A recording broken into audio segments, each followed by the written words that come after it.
Whoa. Incredible is what I thought.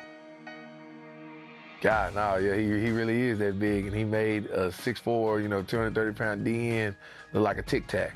I remember when I first seen this picture, I was like, yeah, this is gonna go viral, this is the one. You know, I have coaching friends in other states. Who is this kid? Who is it? And so this is the picture that captured the internet. It was the day after the game. Like, my phone was ringing, blowing up. I was like, man, this picture going crazy. I liked it, but it kind of showed me, cameras on you at all times. The biggest high school football player in the entire country. Voici le joueur de ligne offensive, Byron, Washington. 6'8", 360-pound offensive lineman. Going super viral right now. He's a celebrity.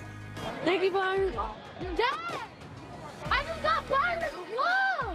After the game, people want to take pictures. You got other coaches want to come take pictures. We played Wiley East. He was getting ready, shaking everybody's hands. He walked through the cheerleaders, was freaked out, man. They had to get our security guards over there to get him away, man. It was crazy, Being that big, he's handled it very well, but his mom does a great job in making sure that he stays humble. I always want people to see Byron as a human first. No one sees him as a human. From the time he was probably, I would say it started when he was like 3. He's supposed to be the superhero. Byron's always been off of the growth chart. So in 6th grade, I was experiencing pain in my knees. I did know he was experiencing a growth spurt because he would cry and moan while still asleep. I was diagnosed with Blount's disease, which is a disease of bowing of the knees. And they called and was like, we need to do this surgery within the next 2 weeks because his growth plates are just pretty much gone, like they could snap. So I had to go into operation to get hardware put in my knees to walk and move around. Supposed to be an outpatient procedure, but it turned into like a 6-month recovery. I mean, before, I was a basketball player, so I'm used to running, Now I have hardware in my knee. I can't bend like I used to. I can't explode. What is that recording? You don't want this footage, bruh. He said cut the tape. Man, we laugh all the time. Byron, his freshman year was some work. And we were just really trying to teach him how to run. With those big rods, he could barely pick his knees up. When he came in, he was real bow-legged. It was funny because, he'd wobble side to side. He was real bow-legged. He got him removed, I think, going into his sophomore year. I think it was one of them. And then the next year, he got another one removed. And so, man, it was night and day. Monster. He gonna talk to you too, so you gotta have your head on straight. He a monster. On the field, he just click on. Big monster. First game in Allen. He pancaked the guy there and pushed me in the end zone to score a touchdown. I watched him go from big, couldn't move, to big and can move, and it's crazy how 3 years can change someone. Keeping a strong support system, that just kept me going every day. When I was down, my mom picked me up. March 1st, 2022. I took Byron to school that morning from what he tells me was a normal day. He told me he called me and I didn't know who he was. He was like, you need to come pick me up from school. And I kept saying, who are you? Who are you? So he got like a Lyft or an Uber home and came home and I couldn't walk. And so they got me to the hospital. They were like, did you know you had a brain tumor? And then I found out I had brain cancer. The appointment that I went to get my staples out is when they told me, you have stage 4 glioblastoma.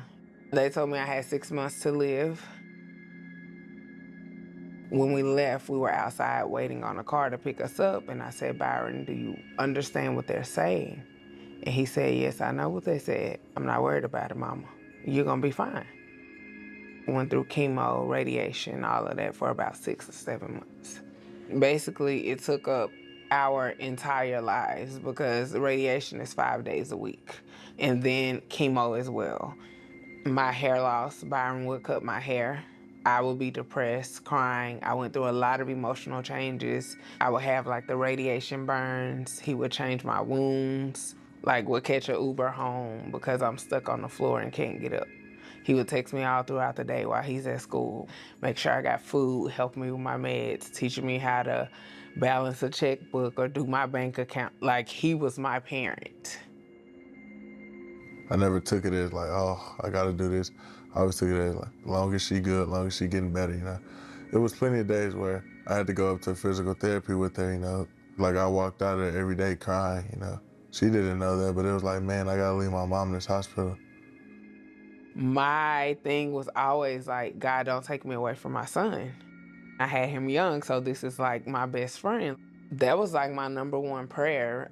I miss my best friend. I wanted her to be able to come watch her son play and all. Those times were tough, but God put his toughest soldiers through the toughest battles.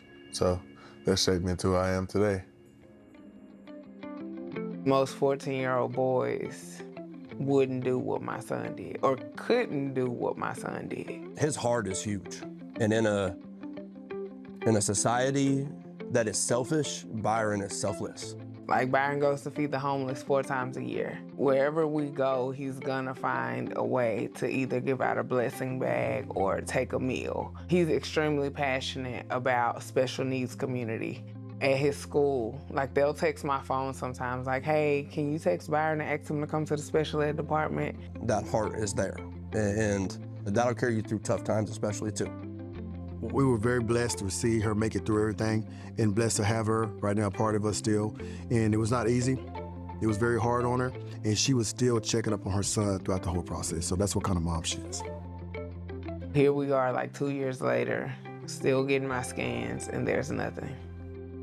According to the statistics, it's gonna reoccur at some point.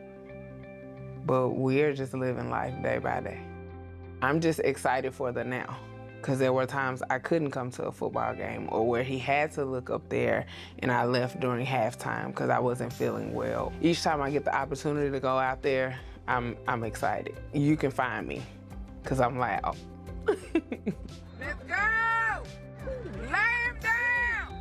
You can't tell her nothing about the Soto. She gonna be there and she gonna fight for us. Smash him, Byron. Run, Tiger. Man, she's a fighter. I wasn't surprised she's been through all that, and she gonna keep on fighting. That's what I love about her. That's how her son was raised to be a fighter too. I always tell people, I'm not comfortable in the game until I see my mom in the stands. I just remember the other times when she wasn't there. So now that she is, I take advantage of every moment.